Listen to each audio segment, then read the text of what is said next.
చంచలము హి నిశ్చయముగా మనః మనస్సు కృష్ణ ఓ కృష్ణ ప్రమాధి మిక్కిలి కలత పెట్టునది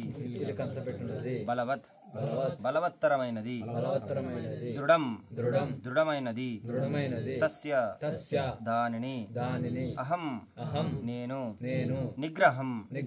నిగ్రహించుట మన్యే భావిస్తున్నాను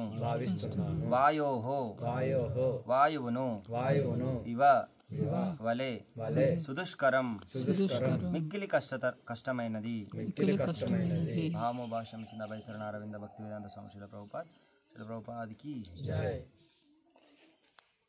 వేదాంత స్వామి శిల ప్రభుపాదికి ఓ కృష్ణ మనస్సు చంచలము కలత పెట్టునది దృఢమును మిక్కిలి బలవత్తరమును అగుటచే దాని నిగ్రహించుట వాయువును నిగ్రహించుట కంటేను మిక్కిలి కష్టమైనదని నేను భావిస్తున్నాను. ఇది అర్జునుడు చెప్తున్నాడు. అర్జునుడు కృష్ణునితో చెప్తున్నాడు ఈ విషయాన్ని. భాష్యము మిక్కిలి బలవత్తరము దృఢమైనది నిజమునకు మనస్సు బుద్ధికి అధీనమై ఉండవలసినను కొన్నిసార్లు అది బుద్ధినే అతిక్రమించును. క్రియాశీలమైన భౌతిక జగత్తులో అనేక విరుద్ధ అంశములతో పోరాడు మానవునకు నిశ్చయముగా అట్టి మనస్సును నియంత్రించుట మిక్కిలి కష్టమగును. కృత్రిమముగా ఎవరైనాను శత్రుమిత్రుల పట్ల సమాన వైఖరిని ప్రదర్శించవచ్చును, కానీ నిజమునకు భౌతిక వ్యక్తి మాత్రం అట్లు ఎన్నటికీ చేయలేడు. మనస్సును నియంత్రించుట దృఢమైన వాయువును నియంత్రించుట కంటేనూ మిక్కిలి కఠినమైన కార్యమొకటే అందులకు కారణం. ఈ విషయం కఠోపనిషత్తులో ఇట్లు చెప్పబడినది. ఆత్మతములో జీవుడు ప్రయాణికుడు, బుద్ధి రథసారథి, మనస్సు రథమును నడుపునట్టి సాధనము, ఇంద్రియములు గుర్రములు. ఈ విధంగా మనస్సు మరియు ఇంద్రియముల సాహచర్యముతో జీవుడు భోక్త ఆగుతుండేనని గొప్ప పండితులైన మునుల చేత అవగాహన చేసుకోవలను. నిజమునకు బుద్ధి మనస్సును నియంత్రించవలను. ఏమైనాను కొన్నిసార్లు తీవ్రమైన అంటువ్యాధి భౌతిక శక్తిని కూడా అధిగమించినట్లుగా బలమైన మరియు దృఢమైన మనస్సు కొన్నిసార్లు అది మానవుని బుద్ధిని కూడా అధిగమించును. అట్టి బలమైన మనస్సును యోగ పద్ధతితో నియంత్రించవలను. ఏమైనాను అట్టి అభ్యాసము అర్జునుని వంటి వ్యక్తికి కూడా ఆచరించదగినదిగా కనిపించకుండెను. ఇక నేటి ఆధునిక మానవుని గురించి చెప్పేదేమి ఉండును? ఇక్కడ వాడబడిన వాయువును బంధించలేడను ఉదాహరణ ఇక్కడ సమంజసమైనది. ఎందుకనగా ఎవరినో వీస్తున్న వాయువును బంధించలేరు, కానీ దానికంటేనో మిక్కిలి చంచలమైనది కలత నొందిన మనస్సును నియంత్రించడం మిక్కిలి కష్టం. అట్టి మనస్సును నియంత్రించుటకు శ్రీ చైతన్య మహాప్రభు నిర్దేశించిన భవతారకమైన హరే కృష్ణ మహామంత్రమును నమ్రతతో కీర్తించుటయో మిక్కిలి సులభ పద్ధతి. సవై మన కృష్ణ పదారవిందయో అనగా ప్రతి ఒక్కరూ తమ మనస్సును పూర్తిగా శ్రీకృష్ణుని స్మరణలో నిరంతరము నెలకొల్పవలను. అప్పుడే మనస్సును కలవరపరచు ఇతర కార్యములేవి లేకుండా పోవును. హరే కృష్ణ. సో ముఖ్యంగా ఈ యొక్క భాష్యంలో ప్రభుపాదులు ముఖ్యంగా ఈ శ్లోకంలో మనస్సు యొక్క స్థితి ఏంటిది? యాక్చువల్గా ఈ భౌతిక ప్రపంచంలో మనం ఎన్ని సమస్యల్లో కోరుకుపోయి ఉండడం గల కారణం ముఖ్య సమస్య మనస్సే. మనకు శత్రువు మిత్రువు అంతా కూడా మనస్సే. బయట మనకు శత్రువులు మిత్రులు ఎవరు లేరు. మన నిజమైన శత్రువు మన మనసే అన్నాడు. ఆ మనస్సును జయించగలగాలన్నట్టు. ఎవరైతే మనస్సును జయించగలుగుతారో, మనస్సును జయించడం అంటే ఏంటిది? ఈ మనస్సును కృష్ణుని యొక్క సేవలో నిమగ్నం చేయడం. అప్పుడు మన మనస్సును నియంత్రించగలుగుతాం. లేకపోతే అసంభవం. ఎవరు కూడా ఈ మనస్సును నియంత్రించలేరు. చాలా చాలా కష్టమైనటువంటి విషయం అన్నట్టు. మనం చూస్తున్నాం ప్రస్తుత సమాజంలో వివాహం అవుతుంది, వారం రోజులలో విడాకులు కూడా అయిపోతాయి. ఎందుకంటే ఇతని మనస్సుకు నచ్చింది, ఆమె మనస్సుకు నచ్చదు. ఆమె మనసుకు నచ్చింది, ఈయనకు నచ్చదు. నాకు నచ్చింది నువ్వు చేస్తున్నావు, నీతో నేను ఎందుకు ఉండాలి? అవునా కదా? ఇదొక ఉదాహరణ. ఇట్లా ఎన్నో ఉదాహరణలు ఉన్నాయి. ఇప్పుడు సమాజంలో ఎన్నో కలతలకు కారణం ఏంటిది? వాళ్ళ మనసుకు నచ్చినట్టు లేదు. వాళ్ళకి కావాల్సిన ఇంద్రియ భోగం ఏదైతే ఉందో దొరకట్లేదు. అందుకోసం వాళ్ళు రకరకాల కలతలకు ఆందోళనకు గురవుతూ ఉన్నారు అన్నట్టు. అవునా కదా? కానీ చూడండి, ఇది చాలా చాలా కష్టమైనటువంటి విషయం అన్నట్టు. మనస్సును నియంత్రించడం చాలా చాలా కష్టమైనటువంటి విషయం అన్నట్టు. ఎవరైతే మనస్సును సంపూర్ణంగా నిగ్రహిస్తారో, భగవంతుని సేవలో నిమగ్నం చేస్తారో వాళ్ళకి సమస్యలే ఉండవు. అతనికి శత్రువు ఉండడు, మిత్రువు ఉండడు. అతనికి శత్రువు ఇప్పుడు మనం భౌతికంగా చూడొచ్చు, అంటే ఏదో కృత్రిమంగా ఇతను నా మిత్రుడే, శత్రువుని కూడా మనం ఫ్రెండ్ లాగా మనం ఏదో మేనేజ్ చేయొచ్చు, అది కృత్రిమంగా. కానీ లోపల ఆ శత్రుత్వ భావన అలాగే ఉంటుంది. ఆ భావన ఉన్నంతసేపు అతను శాంతి పొందలేడు, సంతృప్తిని పొందలేడు. అర్థమవుతుందా? ఇక్కడ ముఖ్యంగా మనస్సు యొక్క లక్షణాలు చెప్పడం జరిగింది అన్నట్టు. ఇది చంచలం, మనస్సు చాలా చంచలమైంది అన్నట్టు, చాలా చాలా విచలితమైనటువంటిది అన్నట్టు. చంచలం అంటే అర్థమవుతుంది కదా, ఎప్పుడు ఒక ప్లేస్లో ఉండదు అన్నట్టు, కోతిలాగా అన్నట్టు, ఎగురుతావో ఉంటుంది అన్నట్టు. ఇంకా డ్రింక్ చేసిన కోతి అయితే ఎలా ఉంటుంది, ఇంకా వైల్డ్గా ఉంటుంది అన్నట్టు. కళ్ళు దాగిన కోతి అంటారు తెలుగులో. సో అది ఇంకా చంచలంగా ఉంటుంది అన్నట్టు. ఇప్పుడు చాలా ప్రస్తుత సమాజంలో ఈ భౌతికమైన విషయాల్లో సంపూర్ణంగా నిమగ్నమైపోయి జీవులందరూ కూడా చాలా విచలితమైపోయి ఉన్నారు అన్నట్టు. రకరకాల భౌతికమైన వాంఛలతో, కోరికలతో తీరకపోవడంతో తీవ్రమైన సంఘర్షణలో నిమగ్నమైపోయి వాళ్ళ మనసు ఎప్పుడు చంచలంగా ఉంటుంది అన్నట్టు. తర్వాత ఎప్పుడు కలత పెడుతుంది అన్నట్టు మనకు మనసు.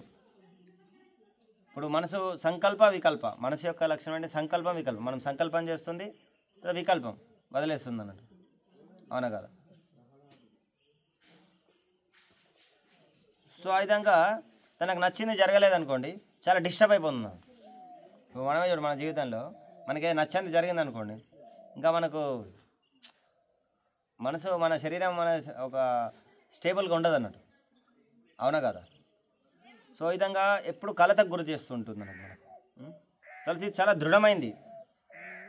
కొందరు చూడొచ్చు మంకు పట్టు పట్టారు అని అంటారు పిల్లలు కానీ పెద్దలు, మంకు పట్టు, గట్టి పట్టు పట్టారు అంటే వాళ్ళ మనసు చాలా చాలా స్ట్రాంగ్ ఉంటుంది అన్నట్టు,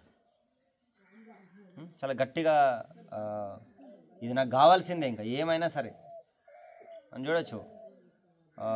ప్రపంచంలో పెద్ద పెద్ద చరిత్రలు, మనం యుద్ధాలు చూస్తున్నాం మనం. ఇప్పుడు హిట్లర్ చూడొచ్చు, ఎంతోమంది చంపేశాడు. వాళ్ళ మనసు ఎలా ఉంది, సంపూర్ణంగా ఇంప్యూర్ అయిపోయింది, అపవిత్రం అయిపోయింది. ఎటువంటి విషయాల పట్ల దృఢ నిశ్చయం కలిగి ఉన్నాడు ఆయన, ఈ యూదులందరినీ చంపేయాలి. ఒక వ్యక్తిని చంపడం అంటే ఎంత ఘోరమైనటువంటి విషయం. అటువంటి కొన్ని వేల మందిని చంపేశాడు. అంటే అటువంటి విషయాల పట్ల దృఢత్వం కలిగి ఉంచడం చాలా ప్రమాదకరం అన్నట్టు. అర్థమైందా? సో మనసు యొక్క లక్షణం ఏంటంటే దృఢతరంగా ఉండడం, చాలా దృఢంగా నిశ్చయాన్ని తీసుకుంటుంది అన్నట్టు. అర్థమైందా? కానీ అది నెగిటివ్ సైడ్, రాంగ్ డైరెక్షన్లో ఉందనుకోండి, అది మనకు వినాశనం వైపు మనకు తీసుకెళ్తుంది అన్నట్టు. మిక్కిలి బలవత్తరమును, చాలా చాలా బలవంతమైంది అన్నట్టు. చూడు, మనోశక్తి, మనం ఎప్పుడైతే సంకల్పం తీసుకుంటామో దాంతో మనం ఏది పనులన్నా మనం చేయొచ్చు. అంటే ఎంతో బలవంతమైంది అన్నట్టు. చూడొచ్చు సమాజంలో ఎంతో వాళ్ళు, నేను రిచ్ పర్సన్ కావాలి, నేను ఈ యొక్క గోల్డ్ మెడల్ సంపాదించాలి అని రకరకాల విషయాల్లో, స్పోర్ట్స్లో కానీ లేకపోతే ఎడ్యుకేషన్లో కానీ వాళ్ళు తీవ్రమైన సంకల్పం తీసుకుంటారు అన్నట్టు. ఆ బలవత్తరమైనటువంటి సంకల్పంతో, అంటే చూడండి, వాళ్ళ సంకల్పం తీసుకుంటే మనసు ఏ విధంగా వాళ్ళకి సహాయం చేస్తుంది. సో విధంగా మనసు యొక్క లక్షణాలు అన్నట్టు ఇవన్నీ. అయితే ఇటువంటి లక్షణాలు ఉన్నాయి కాబట్టి మనసుకి దాన్ని నిగ్రహించడం చాలా కష్టం. దీన్ని ఎలా పోల్చబడింది అంటే, వాయువుని నిగ్రహించడం కంటేనూ మిక్కిలి కష్టతరమైనదని నేను భావించుచున్నాను అని అర్జునుడు కృష్ణుడికి చెప్తున్నాడు. ఇప్పుడు గాలి వీస్తుంది అనుకోండి, దాన్ని బంధిస్తారు ఎవరైనా? బాగా వీస్తున్నది, చేత్తో పట్టుకుంటారు ఎవరైనా ఇట్లా, లేకపోతే డబ్బాలు పెట్టి ఇట్లా ఆగుతారా? అది ఆగదు అది. అవునా కదా? అది వాయువురివ సుదుష్కరం. ఈ వాయువుని నిగ్రహించడం అనేటువంటిది చాలా చాలా కష్టమైనటువంటి విషయం. అయితే ఈ వాయువునే నిగ్రహించడం కష్టం అనుకుంటే, వాయువుకు నిగ్రహించడం కంటే ఇంకా కష్టమైందని మనసుని నిగ్రహించడం. మరి ప్రభు మీరు చెప్తున్నారు వాయువునే మనం నియంత్రించలేము, మరి మనసుని నియంత్రిస్తేనే మనం ఆనందంగా ఉంటామని అని చెప్తున్నారు. మరి మనసుని ఎట్లా నిగ్రహించాలా? అంతకంటే బలవంతమైంది కాబట్టి. దానికోసం మనకు శాస్త్రం, ఆచార్యులు, కృష్ణుడు, మనందరి యొక్క శ్రేయోభిలాసులు వీళ్ళందరూ. సో వాళ్ళు మనకు చాలా చాలా సులువైనటువంటి మార్గం ఇచ్చారు. చాలా సులువైంది అన్నట్టు, సింపుల్ వే. ఇప్పుడు సమాజంలో అందరూ షార్ట్కట్గా అయిపోవాలన్నట్టు. మొత్తం ఒక బటన్ కొడితే మొత్తం అంతా పర్చేసింగ్ అయిపోయి ఇంటికి వచ్చి ఉండాలి అంతే. ఇంకా అది కూడా ఓపిక లేదు. కూరగాయలు ఏం తెచ్చుకొని డైరెక్ట్ హోటల్లో కొట్టేసి క్లిక్ కొట్టేస్తే అయిపోయింది, అది వచ్చేసి తినేయడం, పండుకోవాలి అంతే. షార్ట్కట్ వేలు కావాలన్నట్టు. ఓపిక, సహనము, తపస్సు అనేటువంటి చాలా తక్కువ కలియుగంలో జనాలకు. అందుకోసం భగవంతుడు మన గురించి తెలుసు అన్నాడు. మన కేటగిరీ అంతా తెలుసు, కలియుగంలో అంటే లో క్లాస్ అని. వీళ్ళు వినరు, వీళ్ళు చేసే తపస్సులు, యజ్ఞాలు, యాగాలు ఏం చేయలేరని మనకు చాలా సులువైన విధానాన్ని ఇచ్చారు. హరే కృష్ణ మహామంత్రాన్ని ఇచ్చారు. అర్థమవుతుందా? ఇప్పుడు మనం భాషంలోకి వెళ్తాం. మనస్సు మిక్కిలి బలవత్తరము దృఢమైనది. నిజమునకు మనస్సు బుద్ధికి అధీనమై ఉండవలసినను కొన్నిసార్లు అది బుద్ధి చే అతిక్రమించును. అయితే మీరు భగవద్గీతలో చూడొచ్చు. భగవద్గీతలో ఒక ఫోటో ఉంటుంది అన్నట్టు. చూసారు ఎవరైనా? రథం ఉంటుంది, గుర్రాలు ఉంటవి, దానిపైన జీవాత్మ ఉంటుంది. చూసారా? దీంట్లో ఉందేమో చూస్తాను.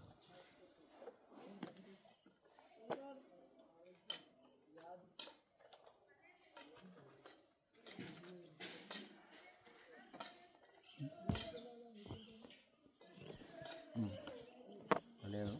ఇప్పుడు రథం ఉందనుకోండి. ఇప్పుడు శరీరం అనేటువంటిది రథం, జీవుడు ప్రయాణికుడు. అర్థమవుతుందా? శరీరం అనేటువంటిది రథం. రథం అంటే తెలుసు కదా అందరికీ. ఇందులో ప్రయాణికుడు ఎవరు? జీవుడు. జీవుడు అంటే ఎవరు? మనమే. అయితే రథాన్ని నడిపే వాళ్ళు ఎవరు? బుద్ధి. బుద్ధి మనం ఎటువంటి ఆలోచనలతో ఉంటామో బుద్ధి అదే సార్. అయితే ఆ గుర్రాలు అనేటువంటి గుర్రాలు అనేటువంటివి ఇంద్రియాలు. సో ఇప్పుడు గుర్రాలది కట్టేసి ఒక తాడు ఉంటాయి తెలుసా. ఈ రథాన్ని నడిపే సాధనం అంటే ఏదైతే ఉందో అది మనస్సు అన్నట్టు. అంటే తాడు అన్నీ ఉంటాయి కదా, అది మనస్సు లాగా అన్నట్టు. అర్థమవుతుందా? సో ఆ విధంగా స్థితిని తెలపడం జరిగింది అన్నట్టు. అదే మన బుద్ధి ఏం చెప్తుందో, బుద్ధి చెప్పినట్టే ఇంద్రియాలు, మనసు అది చేయాలి ఆ విధంగా. అర్థమవుతుందా? కానీ కొన్నిసార్లు ఎలా అవుతుందంటే ఈ యొక్క మనస్సు అపవిత్రం అయిపోవడం వల్ల ఇది డామినేట్ చేస్తుంది అన్నట్టు బుద్ధిని. ఇక్కడ ఉదాహరణ ఎలా చెప్పడం జరిగిందంటే, కొన్నిసార్లు మనకు చాలా ఘోరమైన అంటువ్యాధి వచ్చింది అనుకోండి. అంటువ్యాధి చాలా ఘోరంగా వచ్చింది అనుకోండి, భయంకరంగా వచ్చేసింది అనుకోండి. మనకి డోస్ ఇచ్చారు, మెడిసిన్ ఇచ్చారు, అయినా కూడా కొన్నిసార్లు పనిచేయదు అది. ఎందుకంటే దీని ప్రభావం ఎక్కువ ఉండిపోయింది. ఈ మందు ప్రభావం కంటే దీని ప్రభావం ఎక్కువ ఉందన్నట్టు. ఇన్ జనరల్గా ఏంటిది, సర్వసాధారణంగా ఏంటిది, మనం మందు ఇచ్చామంటే దాని ప్రభావం వల్ల ఇది తగ్గిపోయి మనం నార్మల్ స్థితికి వచ్చేస్తాం. కానీ కొన్ని పరిస్థితులలో ఏమవుతుంది, వ్యాధి తీవ్రత అనేటువంటి ఎక్కువ ఉండడం వల్ల మనము ఈ యొక్క మందు యొక్క ప్రభావం ఆ వ్యాధి పైన ఉండదు అన్నట్టు. అలాగే ఇక్కడ మనస్సు సర్వసాధారణంగా ఇప్పుడు ప్రస్తుత సమాజంలో మన బుద్ధితో ఎవరు 90% బుద్ధితో ఎవరు బుద్ధి ప్రకారంగా, శాస్త్రం ధర్మం ప్రకారంగా బుద్ధిని నడుపుతూ వాళ్ళ జీవితాన్ని నడిపే వాళ్ళని చూడొచ్చు మనం చాలా తక్కువ. వాళ్ళకి ఏది నచ్చితే అది చేస్తాం. అంటే ఇక్కడ మనసు వాళ్ళకి ఏది నచ్చిందో దానిపైనే వాళ్ళు ఫోకస్ చేయడం జరుగుతుంది. అందుకోసమే ఇవన్నీ సమస్యలు వస్తున్నాయి. అర్థమవుతుందా? క్రియాశీలమైన భౌతిక జగత్తులో అనేక విరుద్ధ అంశములతో పోరాడు మానవునకు నిత్యముగా అట్టి మనస్సు నియంత్రించడం మిక్కిలి కష్టతరమగును. కృత్రిమంగా ఎవరైనా శత్రుమిత్రుల పట్ల సమాన వైఖరిని ప్రదర్శించవచ్చును, కానీ నిజమునకు భౌతిక వ్యక్తి మాత్రము అట్లు ఎన్నటికీ చేయలేడు. ఎవరైతే భౌతికమైన చైతన్యంలో ఉంటారో వాళ్ళు అందరినీ సమానంగా చూడలేరు.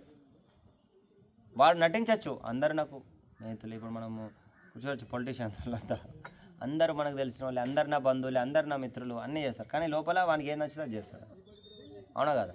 మనం బయటకు ప్రదర్శించవచ్చు అంతా సమానమే అని, కానీ ఆ రకంగా చూడలేడు. అటువంటి స్థితిలో మనస్సు అన్నటువంటిది లేదు. అయితే ఎవరు ఆ విధంగా ఉండగలుగుతారు చెప్పండి? ఎవరు ఉండగలుగుతారు అలాగా? అందరినీ సమానంగా చూసేటువంటి శక్తి ఎవరికి ఉంటుంది? ఎవరైతే మనస్సును నియంత్రించగలుగుతారో, పవిత్రం చేసుకుంటారో వాళ్ళు చూడగలుగుతారు. Correct point. మరి మనస్సును ఎలా చేయాలా? మనస్సును ఎలా పవిత్రం చేయాలా? నెక్స్ట్ ప్రశ్న.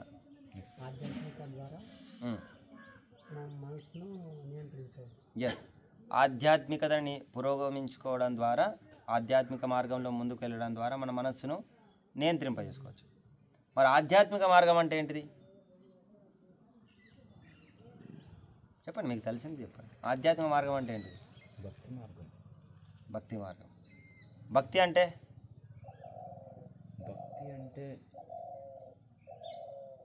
మనసుని చంచలత్వం లేకుండా మన గుణాలని మన బుద్ధిని నియంత్రించుకొని ఒక ఆధ్యాత్మికంగా మనం కొలుచుకునే ఒక గురువుని ఆయన మీద మన మనసుని పెట్టుకొని అదే జీవితంగా అదే మనకు మార్గంగా భావించి వేరే ఎటువంటి గుణాలని తప్పుదారి పట్టించేటివి కానీ మన బుద్ధిని తప్పుదారి పట్టించే వాటివి కానీ వాటి జోలికి వెళ్ళకుండా ఒక దారిలో నియంత్రణంగా ఒక భక్తి మార్గంలో వెళ్ళడాన్ని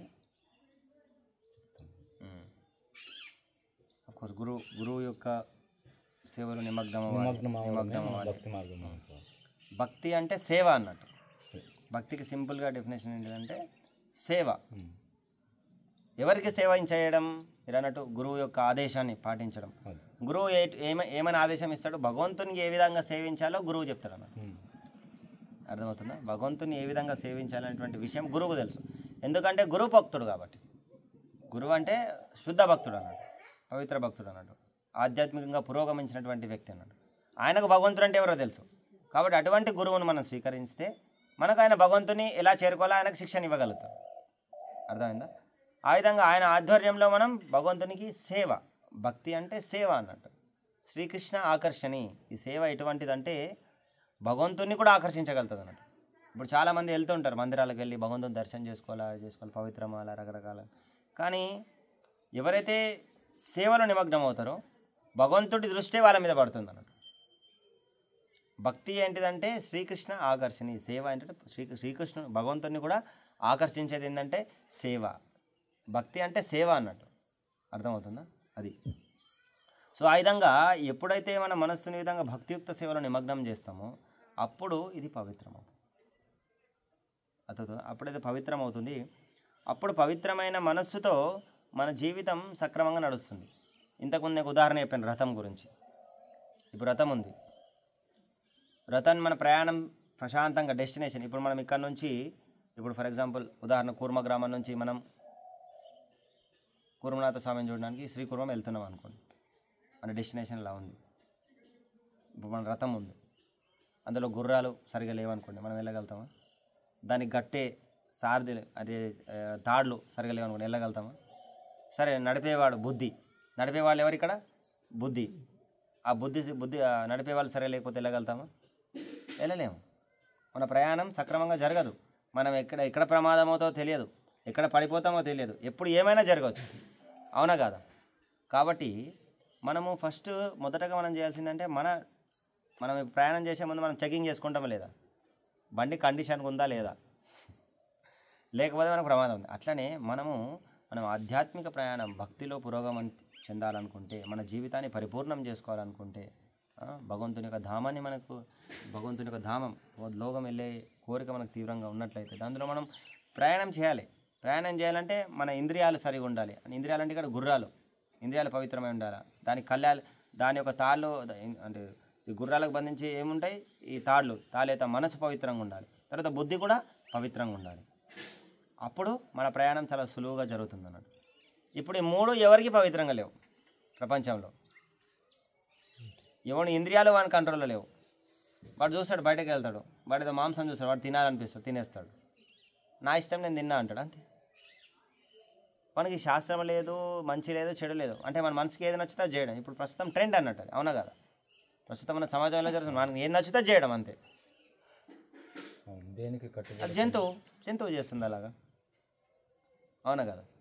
అది జంతువు చేస్తుంది. జంతువు దానికి ఏది ఇష్టం వస్తే అది చేస్తుంది. కానీ మనిషికి జంతువుకు ఉన్నటువంటి తేడా అదే అన్నట్టు.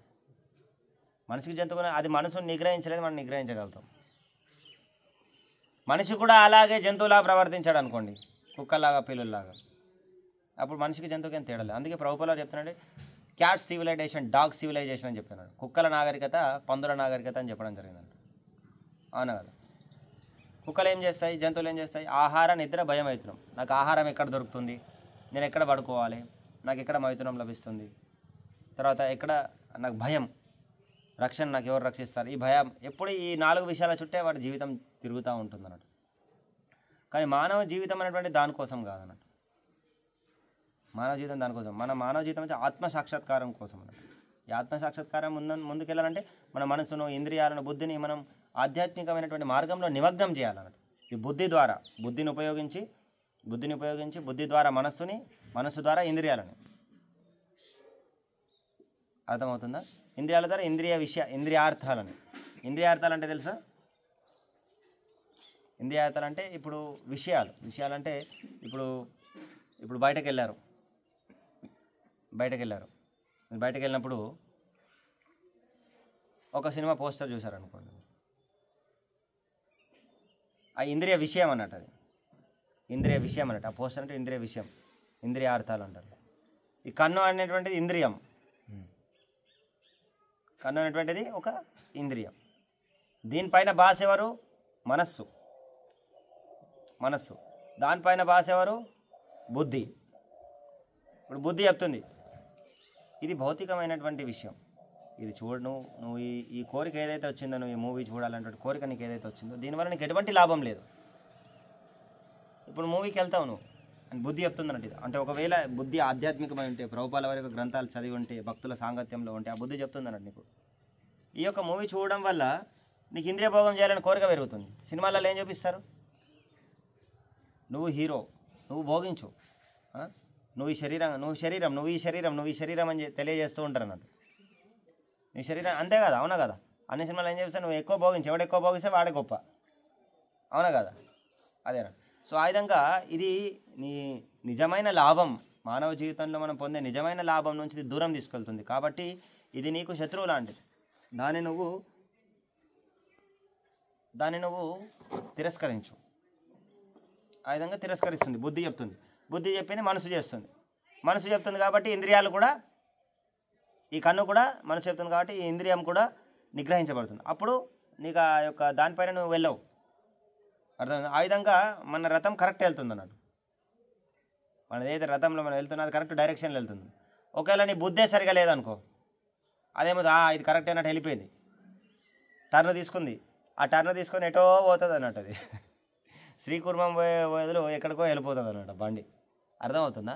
కాబట్టి మన డెస్టినేషన్ కరెక్ట్ రీచ్ అవ్వాలనుకుంటే, టైంలకి రీచ్ అవ్వాలనుకుంటే, ఈ మానవ జీవితాన్ని మనం వృధా చేసుకోకూడదు అనుకుంటే, ఒకటే జీవితంలో మనం భగవంతుని ధామం వెళ్ళాలనుకుంటే మనం ఒక సరి అయినటువంటి మార్గంలో మనం వెళ్ళాలా. ఈ యొక్క బుద్ధిని మనం నియంత్రించాలి. ఏ విధంగా బుద్ధి నిగ్రహించబడుతుంది? దాన్ని మనం నిమగ్నం చేయాలి. ఈ ఇంద్రియాలను చూడండి, కన్ను చెప్తుంది నువ్వు అందమైన పోస్టర్ చూసిన తర్వాత నువ్వు వెళ్ళకుండా ఉండలేవు. ఏం జీవితం ఉన్నదే అనుభవించడానికి అని చెప్తూ ఉంటుంది అది, అవునా కదా? ఇప్పుడు మనసు కూడా చెప్తుంది నువ్వు వెళ్ళడానికి నువ్వు ఉన్నావు, తినడానికే ఉంది సరే నాలుక. మన సుబ్బారావు గారు ఎన్ని సంవత్సరాల నుంచి స్వీట్ తినట్లేదు? మీరు 10 సంవత్సరాల నుంచి, 10-15 సంవత్సరాలు స్వీటే తినలేదు. అర్థమవుతుందా? సో ఆ విధంగా ఆ కంట్రోల్ అనేటువంటి అంటే దానికి సంబంధించినటువంటి విషయాలు ఆయన అర్థం చేసుకోగలిగాడు. అంటే దీనివల్ల ఉన్నటువంటి నష్టం ఏంటిది అంటే ఆయన తెలుసుకోగలిగాడు అన్నాడు. దానివల్ల వచ్చిన రిజల్ట్ కూడా ఆయన చూడగలిగాడు. అర్థమవుతుంది? రిజల్ట్ కూడా చూడగలిగాడు కాబట్టి దాని విషయం అర్థమైపోయింది ఆయనకు. దీనివల్ల ఏం లాభం లేదు అన్నట్టు. దానివల్ల ఆయనకు ఆసక్తి ఉండదు. కానీ మనకి ఇప్పుడు చూడండి, ఇంద్రియాలన్నీ కూడా రకరకాలు ఇన్ జనరల్ అందరు భోగించాలనుకుంటాం. మన చెవులు మంచి మంచి సాంగ్స్ వినాలనుకుంటుంది, మంచి సంగీతం వినాలనుకుంటుంది, మన కళ్ళు అందమైనటువంటి విషయాలు చూడాలనుకుంటుంది. సహజం, అది సర్వసాధారణం. మన ముక్కు అనేటువంటి మంచి మంచి సుగంధం చూడాలనుకుంటుంది, మన నాలుక మంచి మంచి ఐటమ్స్ తినాలనుకుంటుంది. అవునా కదా? ఈ శరీరం కూడా ఎన్నో కంఫర్ట్స్ పొందాలనుకుంటున్నాను. అందుకే టీవీ, రిఫ్రిజిరేటర్స్, కూలర్స్ ఇవన్నీ ఎందుకు ఇంద్రియ భోగం కోసం, పెంచడం కోసం. కానీ ఎప్పుడైతే ఈ ఇంద్రియ భోగం పట్ల ఎందుకు వెళ్తుంటారు? దానివల్ల ఏదో ఆనందం వస్తుంది వాళ్ళకు. ఒక వ్యక్తి మందు తాగుతూ ఉంటాడు, వానికి తెలుసు దీనివల్ల నష్టం ఉంది అని, అయినా కూడా వాడు తాగుతున్నాడు. నా శరీరంకు నష్టమే, నా కుటుంబానికి నష్టమే, నా పిల్లలకు కూడా చెడు మార్గాలకు లోనవుతారు తర్వాత అని తెలుసు, అయినా కూడా తాగుతాడు. ఎందుకు? వానికి ఏదో ఆనందం లభిస్తుంది, దాంట్లో ఏదో మత్తు ఉందన్నది. అయితే వాడిని ఆ మత్తు నుంచి బయటకు తీసుకురావాలంటే ఏం చేయాలా? వాడు వింటాడా? నువ్వు చెప్తే 100 చెప్పినా అయినాడు. అవునా కదా? ఆ మనసు లాగుతూ ఉంటుంది దానికి. ఎందుకంటే మనసు ఆల్రెడీ ఇంప్యూర్ అయిపోయింది. ఆ మనసు ఏం చేస్తుంది? లాగుతూ ఉంటుంది. మనసు కంట్రోల్లో లేదు కాబట్టి. అదే ఇప్పుడు ఆ మనసు బుద్ధి చెప్పినా అయినది అన్నట్టు. ఇప్పుడు నువ్వు బుద్ధి అందరు చెప్తూ ఉంటారు, నువ్వు తాగకు నాయనా, నీ కుటుంబం మంచిది, అందరు మంచిగా ఉన్నారు, పిల్లలు మంచిగా ఉన్నారు, నీ భార్య మంచిగా ఉన్నారు, నీకు అన్నీ ఉన్నాయి, ఎందుకు నీ జీవితాన్ని నాశనం చేసుకుంటారు? 100 మంది ఆ బుద్ధికి చెప్పినా కూడా ఆ బుద్ధి వినదు. బుద్ధి చెప్పింది మనసు వింటలేదు. అక్కడ వాని బుద్ధి కూడా చెప్తుంది వానికి. వాని బుద్ధి కూడా ఓ మనసా నువ్వు ఎందుకు ఇట్లా చెప్తుంది, అయినా కూడా వాడు నియంత్రించలేకపోతున్నాడు. ఎందుకంటే ఆ విషయం పట్ల ఆసక్తి, అదేదో ఆనందం, ఏదో మత్తు వానికి లభిస్తుంది. అది ఎలా రక్షిస్తాం మరి వాడిని?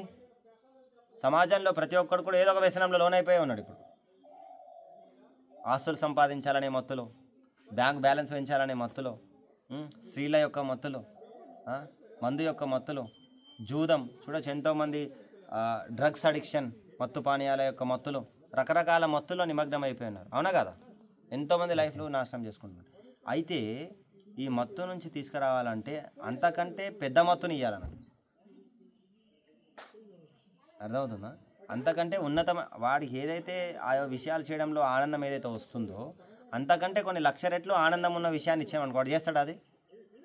ఇప్పుడు నువ్వు డైలీ ఒక 10,000 వస్తుంది నీకు, ఒక పని చేస్తున్నావు మీరు, మీ పేరు సాయి గారు, కృష్ణ గారు, సాయి కృష్ణ, సాయి నవీన్ నవీన్ గారు, మీరు నెలకు ఒక 10,000 వచ్చే జీతం చేస్తున్నారు అనుకోండి. ఫర్ ఎగ్జాంపుల్ ఒక 50,000 శాలరీ వచ్చేది చేస్తున్నారు అనుకోండి. మీకు అదే పని, same work, same energy, same mental pressure, same timing అంతా సేమ్ యాజ్ ఇట్ ఈస్ ఉంది. అదే సమయము ఇంకో వేరే చోట చేయండి, మీకు ఒక 50 కోట్లు ఇస్తాం. మీరేం చేస్తారు? ఈ పని చేస్తారు, ఆ పని చేస్తారు. నా వరకు అయితే నేను నాకు నచ్చిన చోటే చేస్తాను. అదే నీకు నచ్చిందే, సేమ్ పొజిషన్ కూడా సేమ్ అంతే. ఆ పరిస్థితులే మార్పు ఉండదు, యాజ్ ఇట్ ఈస్. ఇక్కడ ఎంత అయితే ఉందో అక్కడ కూడా అలాగే ఉంటుంది. కానీ అక్కడ మీకు వేరే బాస్, అంతే. బాస్ వేరే, అంతే. Same activity, same system, same పని, అంతా అదే. కానీ మీకు అక్కడ ఎక్కువ రిటర్న్ వస్తుంది, అదే చేస్తాం. అవునా కదా? అట్లనే మనము ఉన్నతమైనటువంటి రుచి మనకు లభించింది అనుకోండి. ఇప్పుడు మనం ఎవరికి సేవ చేస్తున్నాం? మన ఇంద్రియాలకు సేవ చేస్తున్నాం. మన ఇంద్రియాలకు సేవ చేస్తున్నాం. ఇంద్రియాలకు సేవ చేస్తూ వాడు మందు తాగుతూ వానికి ఏదో ఆనందం లభిస్తుంది. కానీ ఇదే ఇంద్రియాలని భగవంతుని యొక్క ఇంద్రియాల సేవలో నిమగ్నం చేశామనుకోండి, సేమ్ ఎనర్జీ పెడుతున్నారు మీరు. అప్పుడు ఆత్మ నుంచి వచ్చేటువంటి ఆనందం మనకు లభిస్తుంది. ఈ ఇంద్రియాలకు, మన యొక్క ఇంద్రియాలకు సేవ చేయడం వల్ల ఈ శరీరం నుంచి వచ్చే ఆనందం మనకు తెలుస్తుంది. అది ఆనందంగా దుఃఖమే యాక్చువల్లీ మనకు అనిపిస్తుంది. అది మాయ అన్నట్టు. ఇది ఆనందం అని అనుకో విధంగా చేయడం మాయ అన్నట్టు. మనకు ఆనందం లేదన్నట్టు దాంట్లో. ఇప్పుడు ఆనందం అనేది ఉంటే, ఇప్పుడు ఒక వ్యక్తి భోగించిన తర్వాత మనకు రోగాలు ఎందుకు వస్తున్నాయి? మరి ఆనందం నుంచి ఆనందమే రావాలి కదా. అది నిజంగా ఆనందమే అయితే ఆనందం నుంచి ఆనందం రావాలి. ఆనందం నుంచి ఫ్రస్ట్రేషన్, దుఃఖం ఎందుకు వస్తుంది అంటే అది నిజమైన ఆనందం కాదు. సంథింగ్ ఈజ్ రాంగ్, అందులో ఏదో సమస్య ఉంది. అదేంటిది అనేది మనం తెలుసుకోవాలి. అదేంటిదంటే మనం ఎప్పుడైతే ఈ ఇంద్రియాలను కృష్ణుని సేవలో నిమగ్నం చేస్తామో అప్పుడు మనకు ఈ సంపూర్ణమైన సంతృప్తి, ఇప్పుడు ఏదైతే ఈ శరీరం భోగించడం ద్వారా వచ్చే ఆనందం అంతకంటే కొన్ని కోట్ల రెట్లు ఎక్కువ ఆనందం మనం పొందగలుగుతాం. మీరు చూడవచ్చు, ప్రపంచవ్యాప్తంగా ఎంతోమంది, అన్ని దేశాలలో ఇప్పుడు ఇస్కాన్ మందిరాలు ఉన్నాయి. ప్రపంచవ్యాప్తంగా ఎంతోమంది హరే కృష్ణ మంత్రాన్ని జపిస్తున్నారు. ఎవరైతే జపం చేస్తున్నారో మాంసము, మద్యము, జూదము, వ్యభిచారము, రకరకాలైనటువంటి భక్తికి సంబంధం లేనటువంటి విషయాలన్నీ కూడా వదిలేస్తున్నారు. ఎలా వదిలేస్తున్నారు? వాళ్ళకి ఆ శక్తి ఎట్లా వస్తుంది? భగవంతుని యొక్క సేవలో ఉన్నటువంటి ఆనందాన్ని వాళ్ళు చూడగలుగుతున్నారు కాబట్టి వాళ్ళు వదిలేయగలుగుతున్నారు. అర్థం? భగవంతుని సేవలో ఏదైతే ఆనందం, మాధుర్యం ఏదైతే ఉందో అది పొందినప్పుడే మనం అది వదిలేస్తాడు అన్నటువంటి. అర్థమవుతుందా? ఆ విధంగా అది పొందాలంటే వాళ్ళని ఈ యొక్క భగవత్ సేవలో నిమగ్నం చేయాలా. మనం మన ఇంద్రియాలని పవిత్రం చేసుకోవాలా, మన మనస్సును పవిత్రం చేసుకోవాలా, మన బుద్ధిని పవిత్రం చేసుకోవాలి. అదేవిధంగా పవిత్రం అవుతుంది. అందుకే ప్రభుపాల వారు మాస్టర్ ప్లాన్ వేశారన్నట్టు. ప్రభుపాల వారు అద్భుతమైనటువంటి ప్రణాళిక వేశారన్నట్టు. అదేంటిదంటే చూడండి, ఈ యొక్క వర్ణాశ్రమ ధర్మం. మీరు చూడండి, మనం ఇప్పుడు అది ఏర్పాటు చేయడానికి కూర్మగ్రామం ప్రయత్నం చేస్తుంది. మీరు కూర్మగ్రామంకి వచ్చారనుకోండి, మీరు చూసేది ఎవరిని చూస్తారు? భగవంతుని చూస్తారు, భక్తుల్ని చూస్తారు, భగవంతుని సేవకు సంబంధించినటువంటి విషయాలను చూస్తారు. అంతే, అంతకంటే ఎక్కువ మీకు ఏం కనబడదు. ఇక్కడ ఏ సినిమా పోస్టర్ కనబడది, టీవీలు కనబడి, స్మార్ట్ ఫోన్ అనేది అలవే ఉండదు ఇక్కడ. అర్థమవుతుందా? ఆ విధంగా భగవంతుని భక్తుల దర్శనం ద్వారా మీ కళ్ళు పవిత్రం అవుతాయి. ఇంకొక ముఖ్యమైన విషయం, ఏదైతే ఈ ఇంద్రియాలను అపవిత్రం చేస్తున్నాయి అవన్నీ డిస్కనెక్ట్ అయిపోతాయి ఇక్కడ ఎంట్రీ గేట్లోనే. తర్వాత మీకు ఈ యొక్క ఇంద్రియాన్ని డిస్కనెక్ట్ అవ్వడం ఒక స్టెప్, దీన్ని పవిత్రం చేసే విషయాన్ని చేయడం ఇంకో స్టెప్. అర్థమవుతుందా?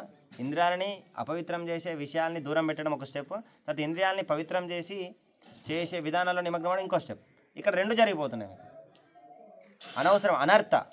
అనవసరమైన విషయాలన్నీ కూడా మీకు ఈ గేట్ దాటి లోపల రావాలన్నట్టు.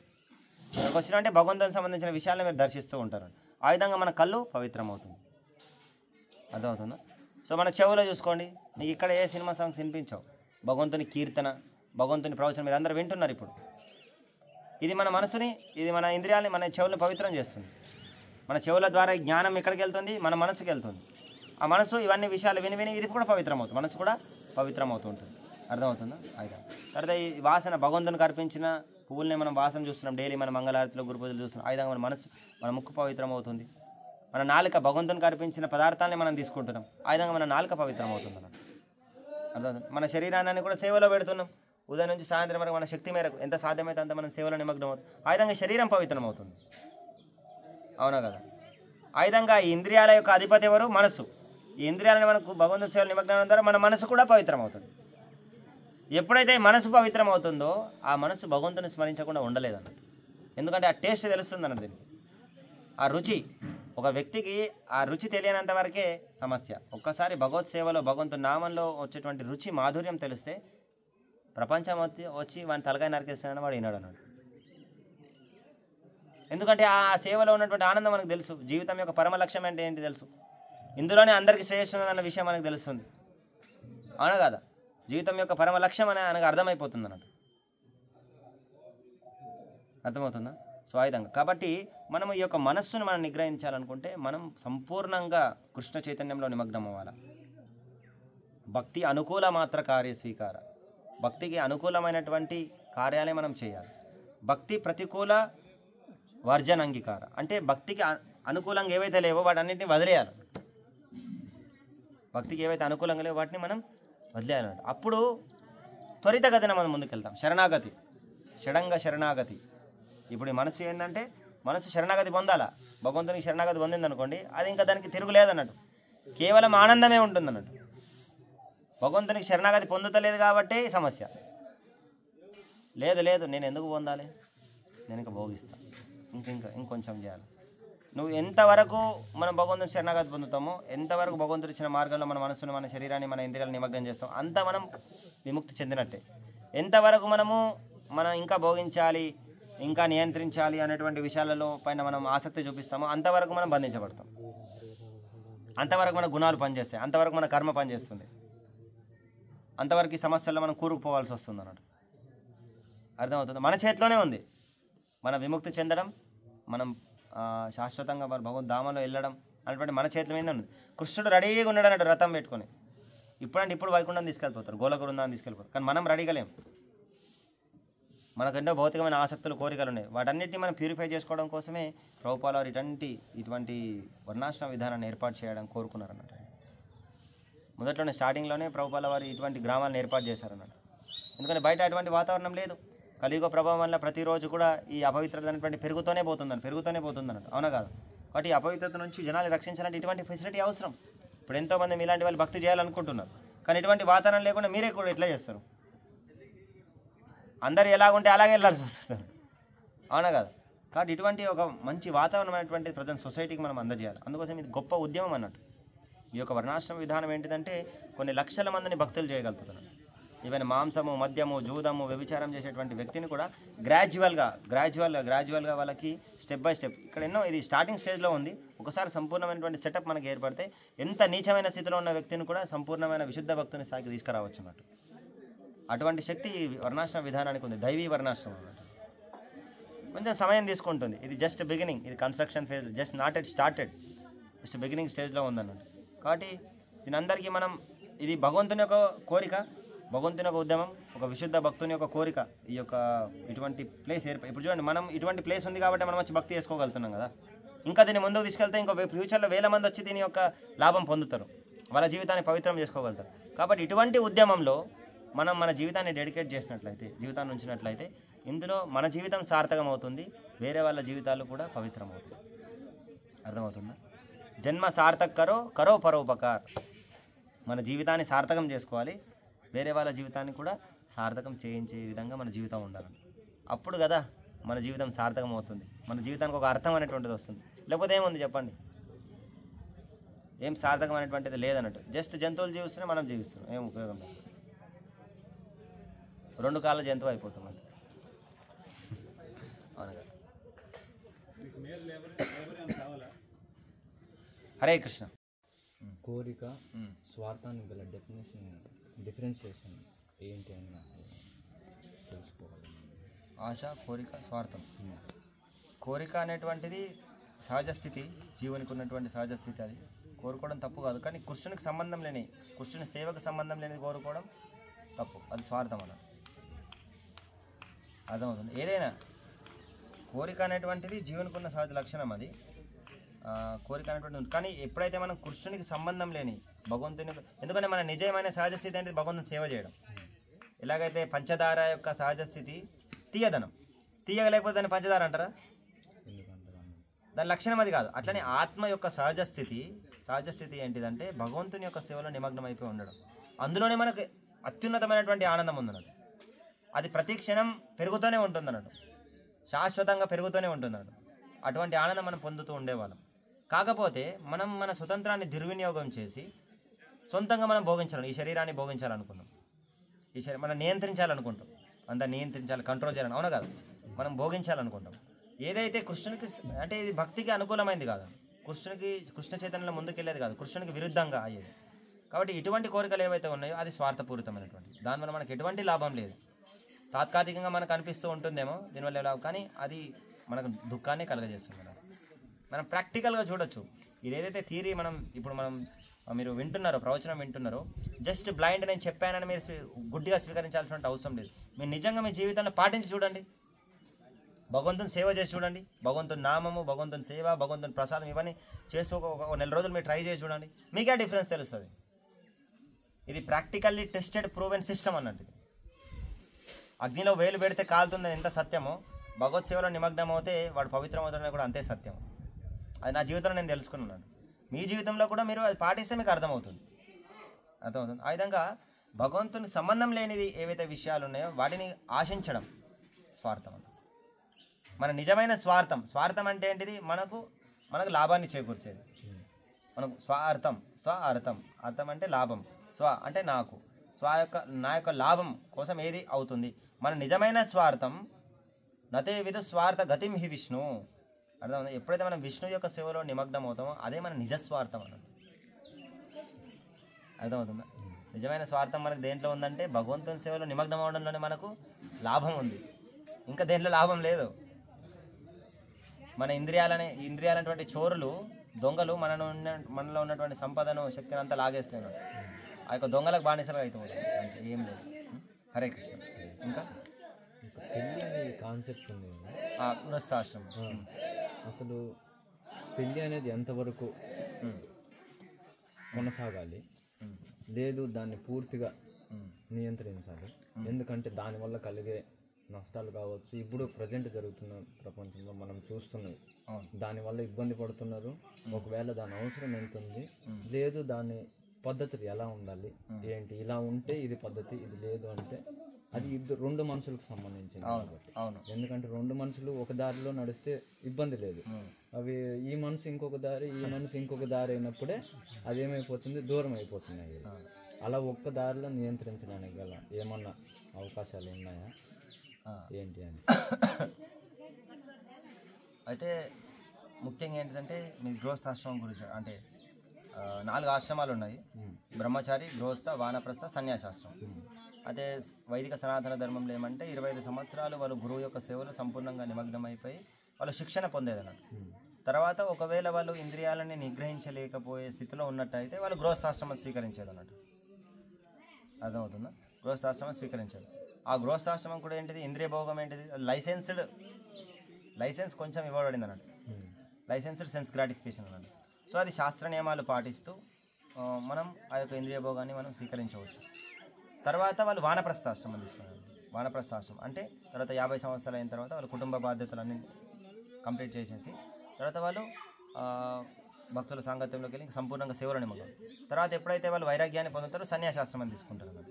అయితే ప్రస్తుతం ఒకవేళ మనం భగవంతుని యొక్క సేవలో నిమగ్నమై మన ఇంద్రియాలను సంపూర్ణంగా నిమగ్నం చేసినట్లయితే, మనస వాచ కర్మన గురువు యొక్క సూచనలు మనం పాటించగలిగినట్లయితే మన ఇంద్రియాలు పవిత్రం అవుతాయి, మన మనసు కూడా పవిత్రమైతే, మన బుద్ధి కూడా పవిత్రం అవుతుంది. అర్థమవుతుంది. ఈ ప్రాసెస్ కూడా 100% రైట్ ప్రాసెస్ అన్నట్టు, ఎందుకంటే స్వయంగా కృష్ణుడి నుంచి వచ్చింది. ఈ ప్రాసెస్లో మనం తీవ్రంగా ఉన్నట్లయితే మనం బ్రహ్మచర్యాశ్రమంలోనే కంటిన్యూ అవ్వచ్చు. ఒకవేళ సరిగా పాటించలేకపోతున్నాము అనుకుంటాను, పాటించలేకపోతున్నాము, నియంత్రించలేకపోతున్నాము అనే స్థితిలో గృహస్థాశ్రమం స్వీకరించవచ్చు, తప్పులేదు. సెకండ్ స్టెప్ అన్నట్టు. ఎప్పుడైతే అంటే ఫస్ట్ స్టెప్ ఎప్పుడైతే ఫెయిల్యూర్ అయిందో, ఎప్పుడైతే మనం ఇంద్రియాలు నిగ్రహించలేకపోతున్నాం అన్న స్థితిలో మనం గృహస్థాశ్రమం స్వీకరించవచ్చు. అందులో తప్పేం లేదు, తప్పనేటువంటిది కాదు. గృహస్థాశ్రమంలో కూడా మనం భక్తి చేయొచ్చు. అర్థమవుతుందా?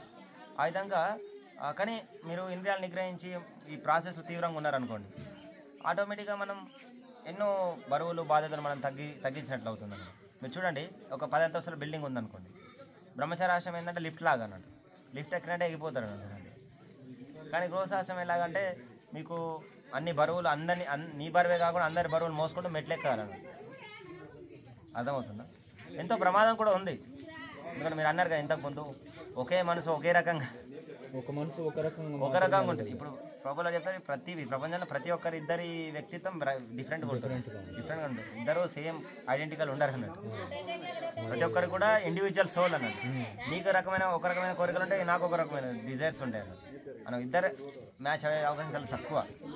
సో ఆ విధంగా ఒకవేళ మీకు సరి అయినటువంటి ధర్మచారి దొరికింది అనుకోండి, భార్య దొరికింది, అప్పుడు మీరు సక్సెస్ఫుల్. ఒకవేళ దొరకకపోతే సమస్య. అప్పుడు భక్తిని, ఇప్పుడు మీకు ఏదైతే భక్తి చేయాలని కోరిక ఉందో ఆ భక్తి చేయడం చాలా ఇబ్బంది అయిపోతుంది. అందుకోసం భక్తుల గైడెన్స్లో మనం వెళ్ళాలి. ప్రతి ఒక్క స్టెప్ కూడా మనం తీసుకున్న జీవితంలో ప్రతి ఒక్క నిర్ణయం కూడా ఆచితూచి అడిగేయాలి. ఎందుకంటే మన భక్తికి 80% భక్తికి ఇబ్బంది కాకూడదు. ఇప్పుడు వాళ్ళని వదిలేసిన ఇబ్బంది లేదు. అంటే వివాహం చేసుకున్న తర్వాత నువ్వు వదిలేయడానికి లేదు. ఇప్పుడు వివాహం చేసుకోకముందు నువ్వు వీళ్ళకు దూరంగా ఉండి గురువు సేవలో నిమగ్నం అయితే అవసరం లేదు. మనకు వివాహం అయ్యే 10 రోజుల ముందు పరిచయం అవుతుంది ఇప్పుడు. ఎందుకంటే పెళ్లి చూపులు చూస్తారు. అవును, అంతకు ముందు ఎలా ఉన్నారో తర్వాత ఎలా ఉంటారో తెలియదు మనకి. ఈ 10 రోజుల్లో వివాహం అయిపోతుంది. ఆ 10 రోజులు బాగానే ఉంటారు, ఎందుకంటే కొత్తగా కనిపిస్తున్న కొండ చాలా మంచిగా ఉంటుంది అన్నమాట, చాలా బాగుంటుంది. తర్వాత వాళ్ళు ఎలా ఉంటారో ఊహించలేము. అప్పుడు అలా చేస్తారు. తర్వాత రాను రాను వెలుగుపండు కాస్త మారిపోతుంది. అలా మారిపోయినప్పుడు మనం తీసుకోవాల్సిన నిర్ణయాలు అంటే యాక్చువల్గా మనం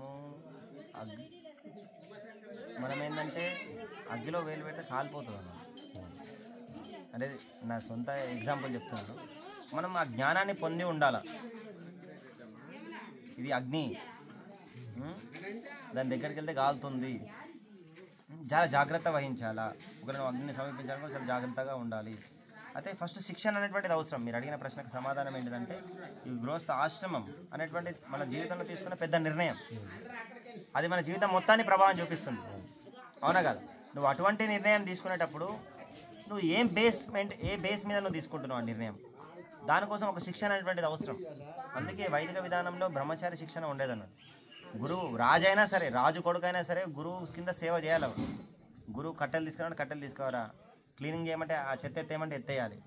ఒక ఆచరణ దాసవన్ నీచో, గురువు కింద సంపూర్ణంగా సేవలో నిమగ్నం అయితే అప్పుడు గురువు అతని హృదయంలో దివ్య జ్ఞానం ఇస్తాడన్నట్టు. అతనికి జీవితాన్ని సంపూర్ణత్వం చేసుకోవడానికి కావాల్సినటువంటి దివ్య జ్ఞానాన్ని అతని హృదయంలో స్థాపన చేయగలుగుతాడు అన్నట్టు. అంత శరణాగతి పొందాలి ఈ శిష్యుడు. గురువు చెప్పిన సూచనలు పాటిస్తే ఆ గురువు అతనికి జ్ఞానం ఇస్తాడు అన్నట్టు, అవునా కదా? అయితే ఆ జ్ఞానం పొందినప్పుడు నీకు అర్థమవుతుంది అన్నట్టు ఇందులో ఉన్నటువంటి లాభం ఏంటిది, నష్టం ఏంటిది, అప్పుడు నువ్వు గుర్తించగలుగుతావు. కానీ ప్రస్తుత సమాజంలో శిక్షణనే లేదు. అంటే ప్రస్తుత సమాజంలో ఏం జరుగుతుంది, బాడీలీ ప్లాట్ఫామ్. ఈ అమ్మాయి అందంగా ఉంది, నేను నా ఇంద్రియ భోగం చేయొచ్చు నేను బాగా, కాబట్టి నేను వివాహం చేసుకుంటాను, అలా ఉంది ఇప్పుడు పరిస్థితి.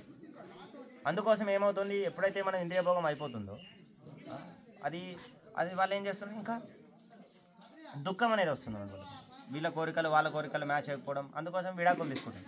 వెళ్ళైనా నెక్స్ట్ వీక్ డైవర్స్ తీసుకుంటున్నారండి. అందుకోసం ఎప్పుడైతే మన యొక్క జీవితంలో తీసుకున్న నిర్ణయాలు ఇంద్రియ భోగం మీద ఆధారపడి తీసుకోకూడదు అన్నమాట. అర్థమవుతుంది? ఇంద్రియ భోగం మీద ఆధారపడి మనం ఏ నిర్ణయం తీసుకోకూడదు. శాస్త్రం ప్రకారం, గురువు యొక్క సూచన ప్రకారం, భక్తుల యొక్క ఇచ్చిన శిక్షణ ఆధారంగా మనం చేసుకొని మన నిర్ణయాలు తీసుకున్నట్టయితే కరెక్ట్ మార్గంలో వెళ్తాం. అప్పుడు ఇద్దరు చేసి ఉండాలి అదే భక్తి అంతే కదా. ఇప్పుడు నువ్వు భక్తి చేయాలనుకుంటున్నావు, నీ యొక్క సహధర్మతారిని ఎవరైతే ఉన్నారో వాళ్ళు కూడా భక్తియుక్త సేవలో ఉంటేనే కదా నువ్వు ఇద్దరు కలిసి మంచి ప్రయాణం చేస్తారు. ఇప్పుడు నువ్వు భక్తి చేస్తావంటూ ఇంద్రియ భోగం చేస్తావంటున్నావు, అప్పుడు నువ్వు భక్తి ఎలా ముందుకు వెళ్తావు? వెళ్ళలేవు. ఒకసారి వివాహం చేసుకున్నాక వదిలేయడానికి లేదు, శాస్త్రం ఒప్పుకోదు. అంటే మీరు ముందే చెప్పారు అమ్మాయికి నేను ఇలా ఉండబోతున్నాను. అదే ఈ 10 రోజులు వాళ్ళు ఊ అంటారు, మనం ఏం చెప్పినా మనం హిమాలయాల్లో బతుకుదామన్నా ఊనే అంటారు. అందుకోసమే ఇది ఒక 10 రోజుల్లో తీసుకున్నాం, 10 రోజుల్లో తీసుకునే నిర్ణయం కాదు ఇది. ఇది అందుకోసమే శిక్షణ అనేటువంటిది అవసరం. అప్పుడు మీకు క్లారిటీ వస్తుంది. ఒకవేళ ప్రభు మనము పూర్తిగా అందరూ ఇంకా ఏదైతే పెళ్ళి అనే కాన్సెప్ట్ ఉందో దీనివల్ల వచ్చేటివన్నీ ఇబ్బందులు, అందరికి దుఃఖాలు తప్పితే వేరేది లేదు. ఎందుకంటే రెండు ఎప్పటికీ ఒకటి కాదు అని ఆల్రెడీ డిసైడ్ అయిపోయింది. రెండు మనుషులు ఒకటి ఎప్పటికీ కాదు, రెండు చిప్పులు డిఫరెంట్ చిప్పులు అవి, వాటితో ఎప్పటికీ ఒకటి కాలేవు ఆ చిప్పులు అని చెప్పి ఆల్రెడీ మన శాస్త్రాల్లోనే చెప్పేశారు. ఒకవేళ వద్దు ఈ పెళ్ళి అనే కాన్సెప్టే లేదు, తీసేసాం. పెళ్లి కాన్సెప్ట్ లేకుండా ఉండలేదు. ఎందుకంటే అందరు ఇంద్రియాలు నిగ్రహించలేదు, అందరు బ్రహ్మచారులు ఉండలేరు. ఒకవేళ ఒక వ్యక్తి పుట్టినప్పటి నుంచి పూర్తిగా అతను చూసే ప్రపంచం, తన కళ్ళతోటి చూసే ప్రపంచం మొత్తం బ్రహ్మచర్య ప్రపంచం, ఇంకా వేరే ఏది లేదు, అప్పటికి కూడా అతను ఇంద్రియాలను నిగ్రహించలేదా? అంటే ఇప్పుడు జరిగిన క్లాస్ అదే అన్నట్టు. ఇప్పుడు ఇంద్రియాలు నిగ్రహించగలుగుతారంటే ఎవరైతే భగవంతుని సేవలో నిమగ్నం అవుతాడో అటువంటి వ్యక్తి మాత్రమే ఇంద్రియాలను జయించగలుగుతాడు. ఇంకెవరు ఇప్పుడు చూడండి, విశ్వామిత్రుడు వేల సంవత్సరాలు తపస్సు చేశాడు. కానీ మేనక యొక్క గజ్జల సవ్వడి విని అని డిస్టర్బ్ అయిపోయాడు. అది ఇంకెప్పుడు త్రేతాయుగం, అది ఇప్పుడు కలియుగం. అప్పుడు ఎంతో పవిత్రంగా ఉండేది వాతావరణం కూడా, వర్ణాశ్రమ ధర్మాలు అవన్నీ సిస్టమ్స్ రెగ్యులేషన్స్ అన్నీ సిస్టమేటిక్గా ఉన్నాయి. అప్పుడే కష్టం అయిపోయింది నేను మనం ఎట్లా నిగ్రహిస్తాం. అందుకోసం చాలా కష్టమైనటువంటి విషయం అన్నట్టు నిగ్రహం అనేటువంటిది. సో దీన్ని మనం సులువుగా చేయాలనుకుంటే, సులువుగా మనం ఏం చేయాలనుకుంటే మన ఇంద్రియాలని గురువు యొక్క ఆధ్వర్యంలో కృష్ణుని సేవలో నిమగ్నం చేయాలి. గురువు ఏదైతే సూచనలు ఇస్తున్నారో ఆ సూచనల ప్రకారం మన జీవితాన్ని డెడికేట్ చేయాలి మనం. అప్పుడు ఆధ్యాత్మిక బలం వల్ల మనం భగవంతునికి గురువుకు శరణాగతి పొందుతున్నాం కాబట్టి కృష్ణుని గురువు యొక్క కృప వల్ల మనం ఇంద్రియాలు నిగ్రహించగలుగుతాం. మనం సొంతంగా ఏం చేయలేము మనం. ఈ కలియుగం అంటేనే లో క్లాస్ అన్నట్టు, అర్థమవుతుంది. మనం ఇంద్రియాలు నిగ్రహించే కెపాసిటీ అంతే. కానీ ఎప్పుడైతే ఒక వ్యక్తి సంపూర్ణంగా కృష్ణుని యొక్క సేవలో నిమగ్నం అవుతాడో అప్పుడు మాత్రమే ఆయన చేయగలుగుతాడు. ఈ జన్మలో కాకపోయినా ఏదో ఒక జన్మలోనూ సంపూర్ణంగా నిమగ్నం అవ్వాల్సిందే. అదేదో ఇదే జన్మలో అయితే అయిపోతుంది కదా. సరే, ఇప్పుడు నిమగ్నం అయ్యే సమయంలో రకరకాల సమస్యలు వచ్చినాయి, భక్తులు ఉన్నారు పరిష్కరించడానికి, ఈ విధానం ఉంది, సరిపోతుంది కదా మనకు. అనవసరంగా ఎందుకు టైం వేస్ట్ చేసుకోవడం. బరువు మోసుకుంటూ మెట్లు ఎక్కుతావా, లిఫ్ట్ ఎక్కేస్తావా?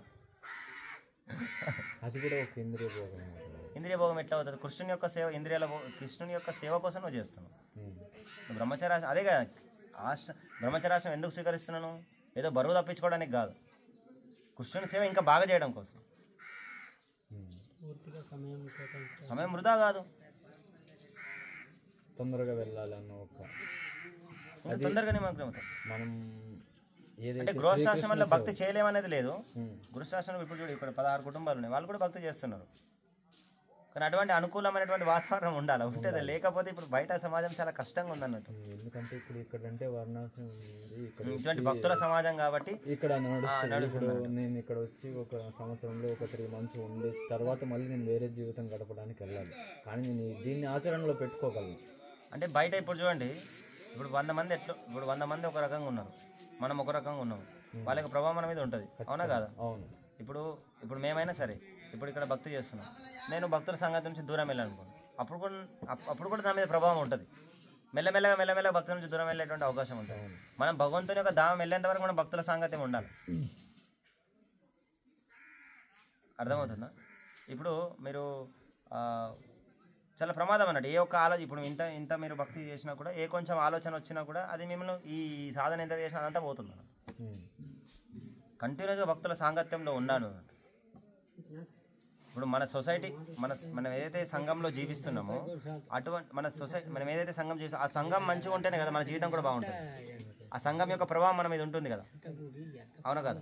సో ఇప్పుడు ఆ సంఘం మంచి భక్తుల సంఘం ఉందనుకోండి, మన జీవితం కూడా మంచి భక్తి చేస్తాం. అప్పుడు మనం ఒకవేళ ఈ సమాజంలో ఇప్పుడున్న ప్రస్తుత ప్రపంచ సమాజంలో మనం ఒకవేళ ఇలా బతకాలి అనుకుంటే పూర్తిగా మనము ఒక బ్రహ్మచర్యగా కానీ లేకపోతే పూర్తిగా కృష్ణ భక్తిలో కానీ ఎలాగైనా బతకాలనుకున్నప్పుడు ఇలాంటి ఒక సంఘంలో ఉంటేనే మనం అనుకున్నవన్నీ సాధ్యమవుతుంది. చాలా సులువుగా వెళ్ళగలుగుతాం. లేదు అంటే ఇక్కడ మనం ఒక సంవత్సరం మొత్తం కఠోర తపస్సు చేసి లేదు ఇక్కడ అలవర్చుకున్న ఇవి చేసుకున్న తిరిగి మళ్ళీ మనం ప్రమాదం ఉంది. అక్కడ వెళ్ళినప్పుడు ఖచ్చితంగా ప్రమాదం అని తెలుసు, కానీ అక్కడే బతకడం అవసరం లేదు. ఇప్పుడు చూడండి ఇక్కడే బతకొచ్చు. ఇప్పుడు చూడండి మనం బతకడానికి ఏం కావాలా? తినడానికి ఆహారం కావాలి, వేసుకోవడానికి కావాలి బట్టలు. హరే కృష్ణ, మీరు మన గోడౌన్ ఉంది కదా, మన గ్రెయిన్ గోడౌన్ అంటే బియ్యం సంచులు, అక్కడికి వెళ్ళి అవన్నీ చెత్త మనం ఆ సమాజంలోకి వెళ్ళినప్పుడు మీరు అది అవసరాలు ఇది అవసరం అంటే అదే ఇప్పుడు మన ఆహారం మనకు ఈ బాడీ ఇప్పుడు బయటకి వెళ్ళాలనుకుంటున్నాం. ఎందుకు? ఇప్పుడు మనకి ఏం కావాలి? ఈ శరీరం మెయింటైన్ చేయడానికి తినడానికి ఆహారం కావాలి, వేసుకోవడానికి బట్టలు కావాలి, ఉండడానికి ఇల్లు కావాలి. ఒకవేళ మీకు పిల్లలు ఉంటే వాళ్ళకు విద్య కావాలి, వాళ్ళ పోషించడం, వాళ్ళ యొక్క కుటుంబం యొక్క పోషణకు వాడు పెద్ద అయిన తర్వాత ఏంటంటే వాళ్ళకి ఒక వృత్తి కానీ ఏదో ప్రయోజకాన్ని చేయాలి. ఇది ఒక మనిషి సర్వసాధారణంగా కోరుకునేది, అవునా కదా? అయితే ఇక్కడ చూడండి, మనం తినడానికి ఆహారం మనం పండిస్తున్నాం, అవునా కదా? మనం వేసుకోవడానికి బట్టలు అక్కడ మగ్గంతో నేస్తున్నాం. తర్వాత మన ఇల్లు చూస్తున్నాం, మట్టి, రాళ్ళు, ఇసుక, బండ, ప్రకృతిలో భగవంతుడు ఏవైతే ఇచ్చాడో దాంతో మనం జీవిస్తున్నాం. పిల్లలకు ఎడ్యుకేషన్ గురుకులం ఉంది, వర్ణాశ్రమం కళాశాల మనం ఏర్పాటు చేసాం, వాళ్ళకి వృత్తి శిక్షణ ఇచ్చి మంచిగా వాళ్ళకి. ఇప్పుడు చూడు బయట సమాజంలో మనం ఏం ఆహారం తీసుకుంటున్నాం చెప్పండి? అంత కెమికల్ ఉంది. అది కూడా ప్రతి 10 కుటుంబాలకు ఒక క్యాన్సర్ పేషెంట్ ఉంటున్నాడు. దానికి కారణం ఏంటిదంటే మనం తీసుకునే ఆహారం అంతా కూడా కలుషితం అయిపోయింది, కెమికల్స్ ఉన్నది. ఇప్పుడు మీరు బయట ఆహారం మంచిది, ఇవి ఆహారం మంచిదా? అదొక ఆస్పెక్ట్, అదొక సెట్. మీరు బట్టలు చూసుకోండి, బట్టలు కూడా అది ఎంతో ఇండస్ట్రీస్ కావాలా.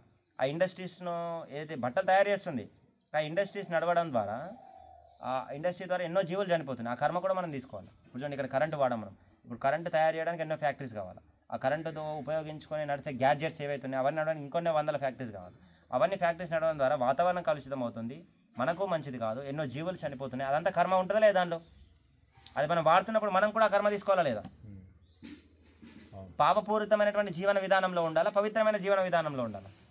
పవిత్రమైన జీవన విధానంలోనే ఉండాలి. సరే, ఇప్పుడు పిల్లల గురించి తీసుకో. నువ్వు వివాహం చేసుకో, పిల్లలు ఉన్నారు అనుకోండి. పిల్లలు ఇప్పుడు నువ్వు మంచి ఇంట్లో నువ్వు మంచిగా పెంచినా కూడా బయటకు వెళ్ళంటే వాతావరణం ఎలా ఉంటుంది? ఆ ప్రభావంతో వాళ్ళు చెడిపోరా? ఒక స్మార్ట్ ఫోన్ ఒక 5 నిమిషాలు సరిపోతున్నాడు మన జీవితం మొత్తం నాశనం చేయడానికి. ప్రతి చోట ఉంది స్మార్ట్ ఫోన్. మరి ఎలా రక్షణ ఇస్తాను వాళ్ళకు? బయట ఇవ్వలేము, అదే చెప్తున్నా నేను. అంటే ఇప్పుడు ఇక్కడే ఉండాలి అనుకున్నప్పుడు ఒకవేళ అంటే ఇప్పుడు ఇలాంటి అంటే నేను చెప్పేది ఏంటంటే ఇటువంటి సంఘంలో ఉండడం అనేటువంటిది ఉత్తమమైనటువంటిది అన్నమాట. అంటే దీంట్లో సంపూర్ణ రక్షణ ఉంది. ఈ జీవితంలో కూడా మనం మంచి ఈ శారీరకంగా కూడా మంచి జీవితాన్ని పొందుతాం, ఆధ్యాత్మికంగా కూడా ఉన్నత గతి మనం పొందగలుగుతాం అన్నమాట. ఈ సువర్ణ అవకాశం. ఇప్పుడు మనం పూర్తిగా డబ్బుకి అవసరం లేదు అని అనుకుంటాం. ఎందుకు అవసరం? డబ్బు ఎందుకు? ఇక్కడ డబ్బుతో నడుస్తుంది. నేను యాక్చువల్గా నాకు కొన్ని అనుభవాలు కొద్దిగా అడుగుతున్నాను. ఇప్పుడు రేపు మనము అక్కడ మనం వేసాం 10 కోట్లు ఖర్చు అవుతుంది గుడి కట్టడానికి, వేసాం. డబ్బు అవసరం ఉంది, ఖచ్చితంగా అవసరం ఉంది. ఇంకా ఇప్పటికీ కొంచెం అమౌంట్ అయితే ఇక్కడ అవసరం వస్తూ ఉంది. డబ్బు పరంగా ఆర్థికంగా కొన్ని అవసరాలు ఉన్నాయి కాబట్టి ఆర్థికత ఇప్పుడు ఏదైతే ఉందో ఈ ఇల్లు నిర్మాణం కోసం, బేసిక్ స్ట్రక్చర్స్ కోసం ఇది మనకు స్టార్టింగ్ అవసరం, కానీ మన మెయింటెనెన్స్కి ఏం అవసరం లేదు.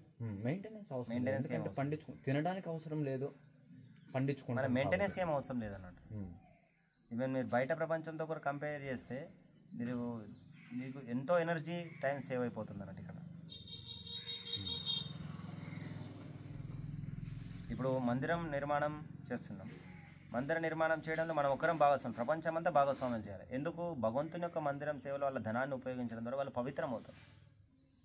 ధనం అనే కాన్సెప్టే లేదు అనుకుంటున్నాం మనం. శ్రమ దానికి బదులుగా తీసుకోవాలి మనం, అంటే మన జీవనం కోసం.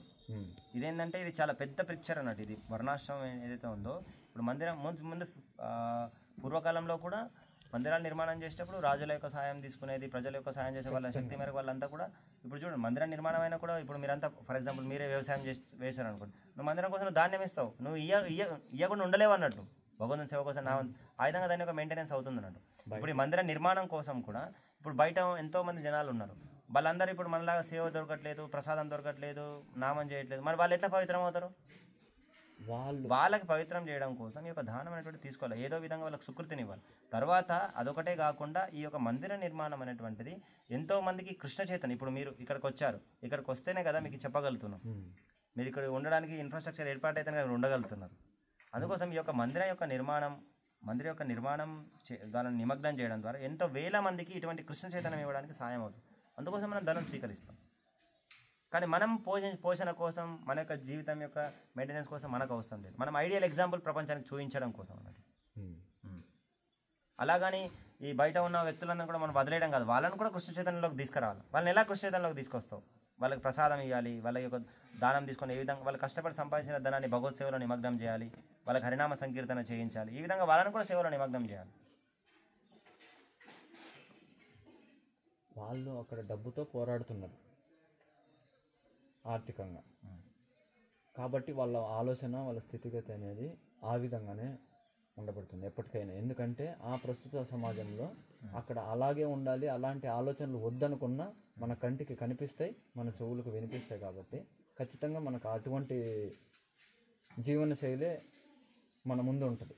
మనం కూడా అదే అలవర్చుకుంటాం, ఎంత వద్దనుకున్నా అదే అంటుతుంది. అందుకోసమే కదా ఈ వర్ణాశ్రమ విధానం ఎందుకు ఏర్పాటు చేయడం అంటే, అన్అవాయిడబుల్ పరిస్థితి వచ్చింది అన్నట్టు. వాళ్ళు ఖచ్చితంగా పాపమైనా సరే అదే చేస్తూ బతకాల్సిన పరిస్థితి. అందుకోసమే ఒక ఆప్షన్ అటువంటి సొసైటీ క్రియేట్ చేయాలి. అందుకోసమే గ్రామం ఏర్పాటు చేస్తారు.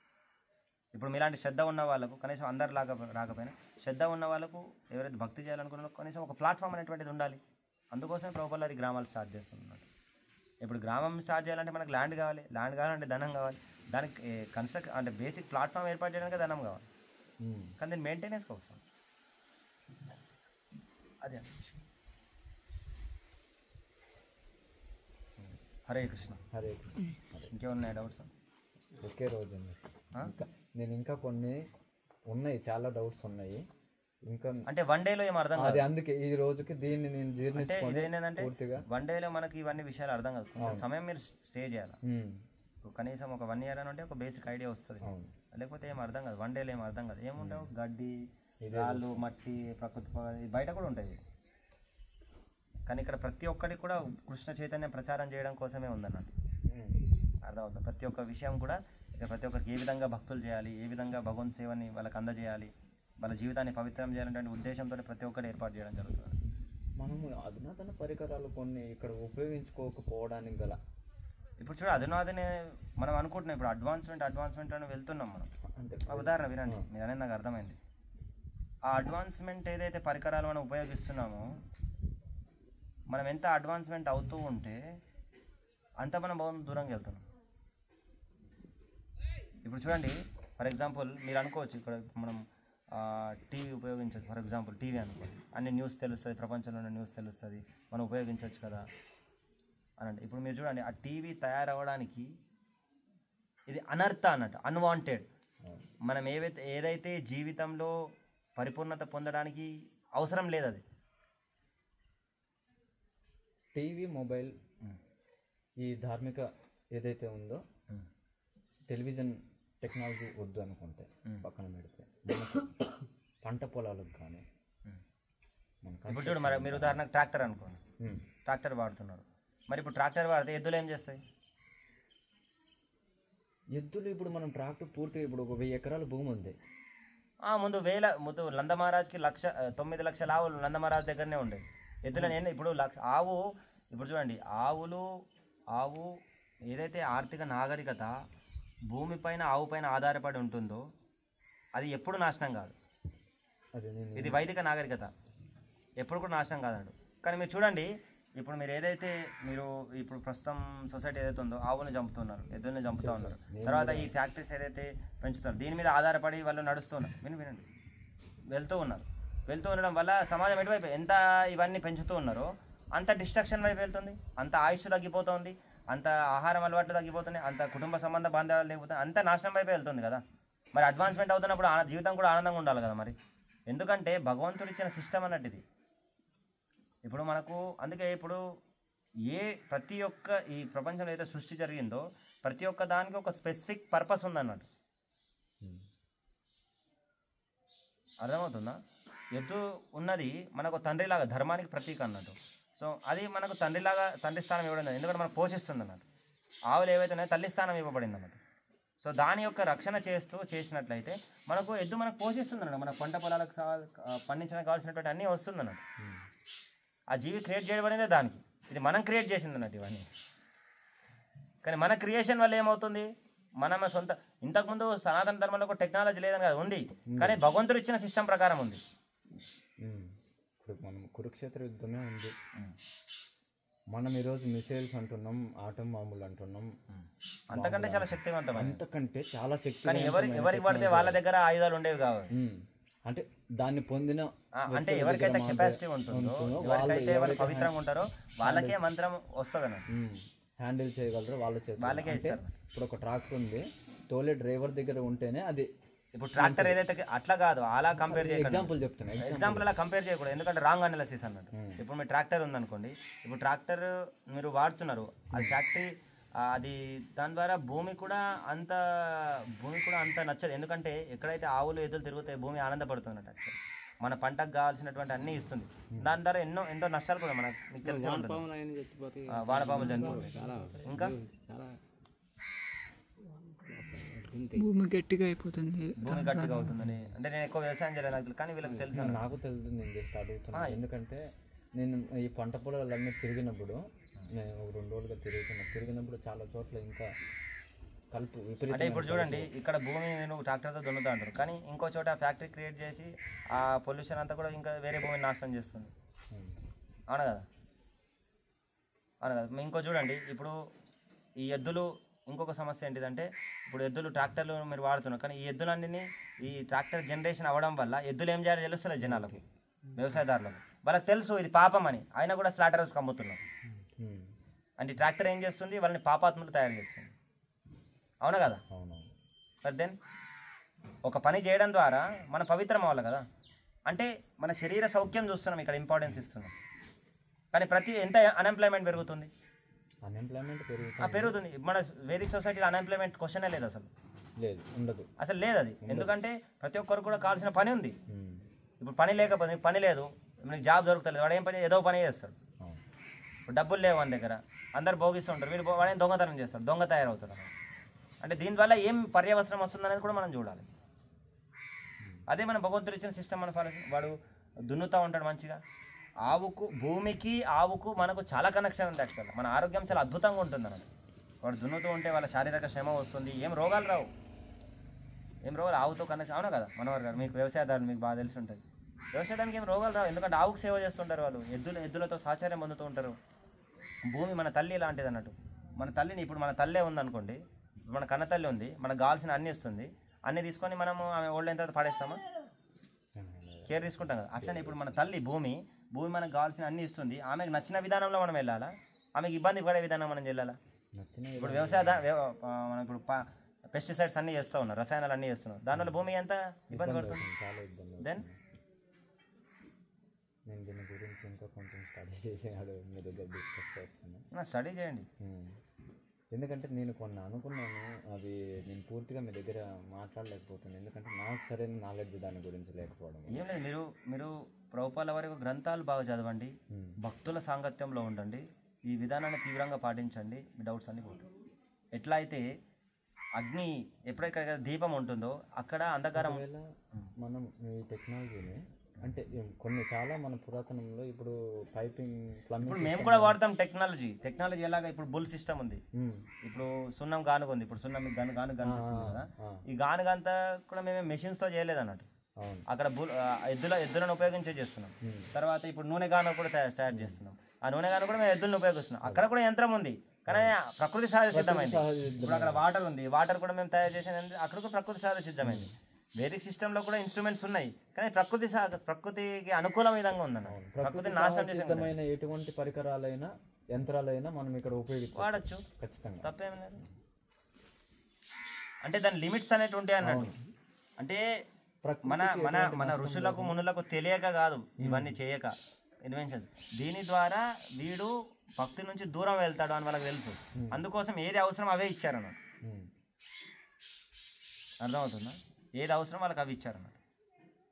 మనం అనవసరమైనవి తీసుకుంటే ఇట్లా అనవసరమైన దీనికి తయారు చేసామనుకోండి ఏమవుతుంది, ఇలాగే అవుతుంది పరిస్థితి. ఓకే, హరే కృష్ణ. హరే కృష్ణ. ప్రభుపాదికి